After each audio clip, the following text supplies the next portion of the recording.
पानी की आम पाइपों जैसी नजर आने वाली ये केबल्स दुनिया को आपस में जोड़ती हैं। जेर समंदर इन केबल्स का एक जाल बिछा हुआ है। तकरीबन 15 लाख किलोमीटर तवील बिछी ये तारें दुनिया के तकरीबन तमाम इंटरनेट ट्रैफिक का बोझ उठाती हैं। लेकिन ये निजाम खतरात से खाली नहीं। हर साल तकरीबन 200 केबल्स खराब हो जाती हैं। इसकी एक बड़ी वजह जहाजों के हादसात बनते हैं।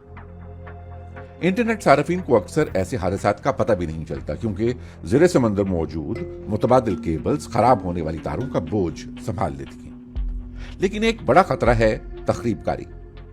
ज़ेरे समंदर केबल्स को निशाना बनाने की तारीख पुरानी है।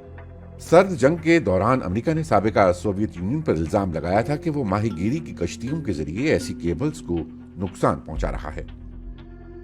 यहां तक कि पहली आलमी जंग में बरतानिया ने जर्मन मवासलाती केबल्स काट दी थी ताकि इस मुल्क का दुनिया से राबिता कट जाए।